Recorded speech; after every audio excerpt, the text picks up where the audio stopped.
Okay, I'm here with Liam Pitchford in Washington, DC. Liam's just joined Team JOOLA. It's a very big occasion. Thought this would be a good chance to feel like a lot of table tennis interviews, you usually end up talking about matches, and most of the interviews are quite boring. Not you specifically, just in general. But I thought this would be a good chance to ask you a lot of random questions so that people can kind of figure you out a little bit, yeah. See what's going on up here. You don't want to. So I thought we could start with sport, obviously, because there's a lot of sports that you're interested in. Sometimes you're playing a little bit of golf, it seems, these days. Yeah. A bit of a football hooligan as well. Hooligan? What kind of sports... Yeah, I've been in a bar with you watching football before. Okay, fair. What kind of sports are you, aside from table tennis, interested more in watching as a kind of a supporter? Like, what are your big sports for? Football, definitely the biggest. Like, obviously, since I was young, grew up following Liverpool. My dad supported them, and then it's just an English thing, isn't it? Everyone loves football. Like, well, I'm the defector. Well, you're not true English, that's right. But yeah, football has been sort of constant throughout, my life really. And more recently, sort of since lockdown, like golf. I'm getting old, so I've gone into my old man's. Watching golf or playing golf? Yeah, I like watching golf. Watching golf? Yeah. Why? It's slow paced, isn't it? I mean, it can be, but like... Do you watch it? Mainly like Ryder Cup. Ryder Cup's the format for Ryder Cup's quite good. Yeah. But when you watch golf, do you watch it as a kind of like in the background, or you like intently watching? No, not like intently like I would football, but and then probably darts if you can call it a sport. Like. Yeah, I would call darts a sport. Yeah. Have you been to a darts event? No, but I want to. Good. Yeah. Just the big party in the crowd. 180. But yeah, I mean, I don't know, darts are massive now. I just find it fun to watch. You're any good at darts? I'm alright actually, I've got a dartboard in my house, yeah, when I'm there, just throw a few arrows every night. Okay, nice. That kind of leads perfectly into playing sports. I mean, obviously, sounds like you play a bit of darts, play a bit of golf, play some football. Yeah. Is there anything else? Play on the side of, you're playing a lot of table tennis, obviously. Yeah, not really nowadays. Like when I grew up, when I was younger, I started, playing football, and I actually played tennis to like county level when I was young, and that sort of led into playing table tennis. Really, I kind of played them both at the same time until I kind of had to make a decision to which way I wanted to go tennis or table tennis. And what made you pick table tennis? I just like the social side of it better. Like tennis was a bit more sort of individual, a bit elitist in the UK at least. I didn't really have like friends there, whereas table tennis, there was like a group of us. We just go down, play, have a laugh. There's a bit of irony in tennis being elitist in England. Is that? They haven't developed that many good players. Well, I mean, like the premise of it is it's more like an upper class kind of. Yeah, the Wimbledon. Yeah. Do you feel like table tennis has? Do you feel like table tennis has some of that as well, though?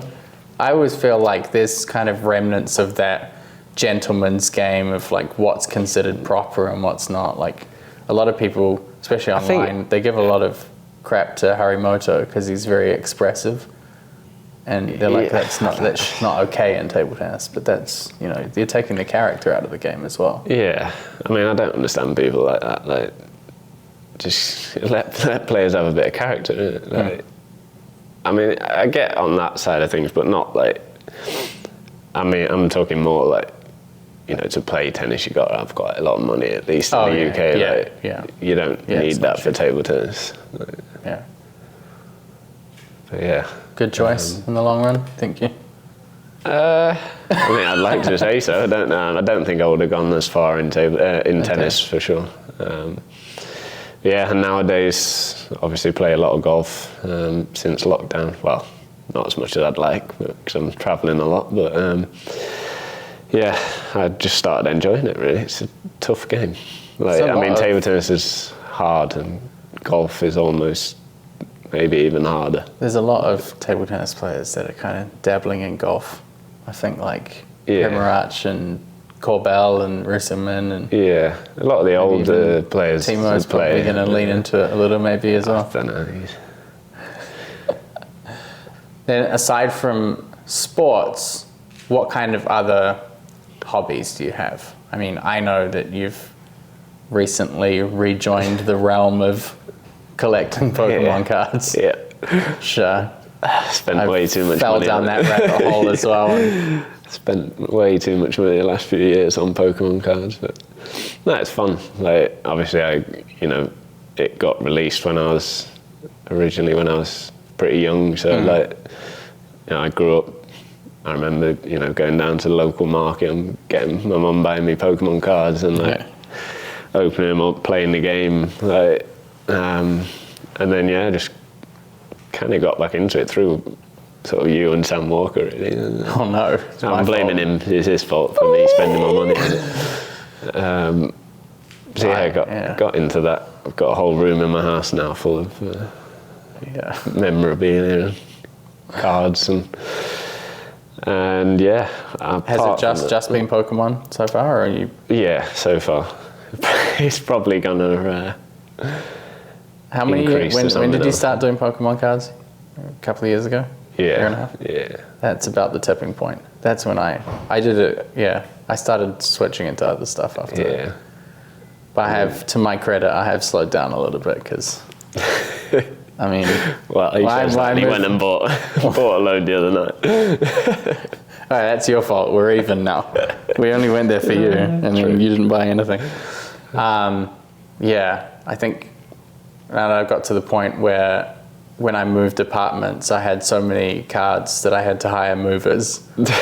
I just have, I had this huge pile of big moving boxes in the middle of my living room, and I was like, that's all my cards. I'm not quite there yet, but I probably will be soon. I think I have about probably 40,000 cards now, I think. Something around there. I think you should start a YouTube channel with it. I've already ripped them all. I've already pulled them all.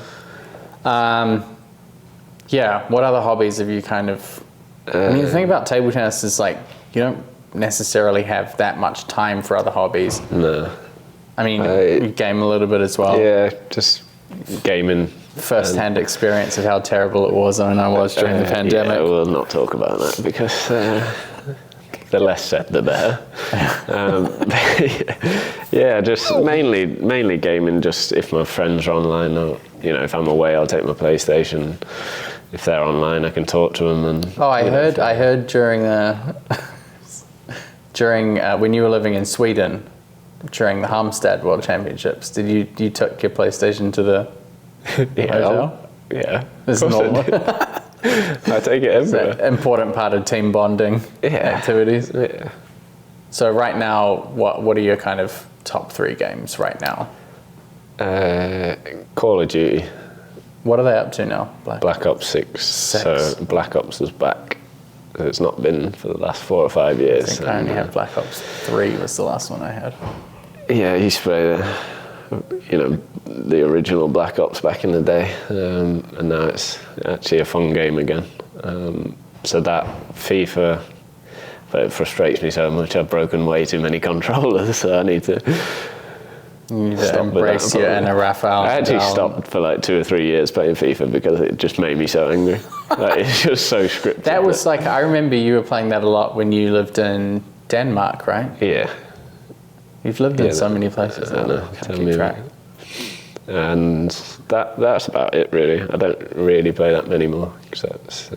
So, shooting zombies and shooting goals. That's kind of the. I don't really play zombies. Just play ranked play. Just try and level up and like pro COD. Pretend like I'm playing like a pro, but I'm not.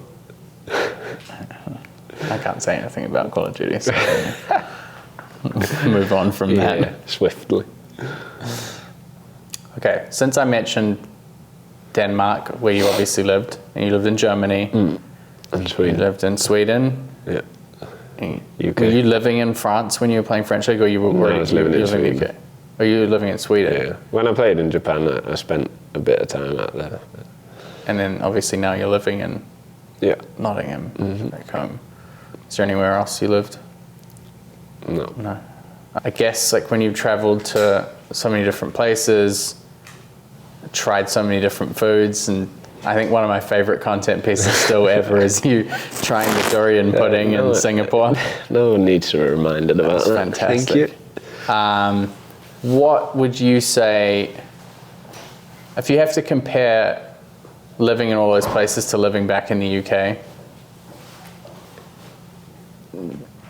do you feel like you're in the right place now? Like, is UK like the place that you want to be settled and like? That's difficult to say. Like, you know, with everything, you know, the UK is not perfect. It's not a perfect place to live. Like, but where is really? Like, if you delve in, New Zealand's not bad. Well, yeah, that's a bit Not far great away. for tech It's a bit far away. But you know, UK's home. Like, I'm close to family now, and obviously friends, you know, around the corner from where I live. So that part of things is obviously nice. You know, living sort of 10 years outside of the UK obviously helped me a lot. You know, delving into different cultures and seeing what, you know, how other people or how other countries sort of were. And you know, for me, living in Copenhagen was, you know, one of the best cities that I've lived in, to be honest. Just the whole vibe and culture of life, and sort of, I mean, it was expensive, that was the downside, but yeah, I really enjoyed it there. Like, it's a very laid back place to live, and I could probably see myself living there if it wasn't the UK. But yeah, I've visited a lot of countries that I've liked. I loved sort of Japan when I spent a lot of time there from playing for a club. And, surprisingly, like the one place that I really want to go that I haven't been. Yeah, Tokyo was... Especially now that I'm so into One Piece. Yeah, then you definitely got to go. Probably come back with 3 suitcases full of crap. Yeah, most likely. Where do you sit on the UK's food?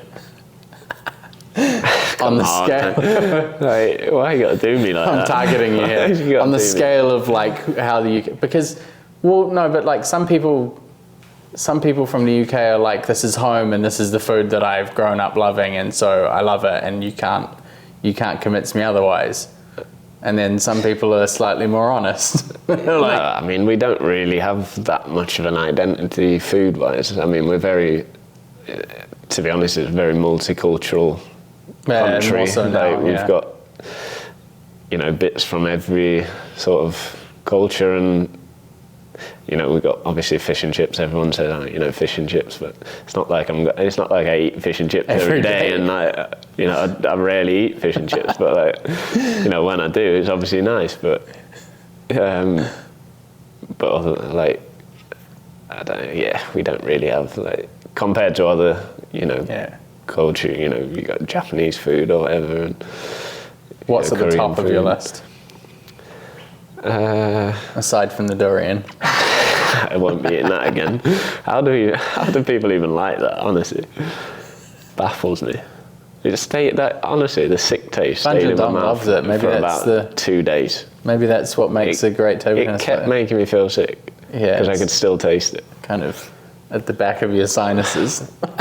Like, I'd say Japanese food. Like, definitely, that would be my go-to. Sort of ramen. Ramen. Sushi is nice. Wouldn't be my go-to, but even like, you like raw fish or no? Yeah. Like, most sort of Japanese. Have you had eel foods before? Like, you know, yeah. You like eel? Right. Very good. It's on the card. Might be on the cards for lunch today. Oh, yeah. So that.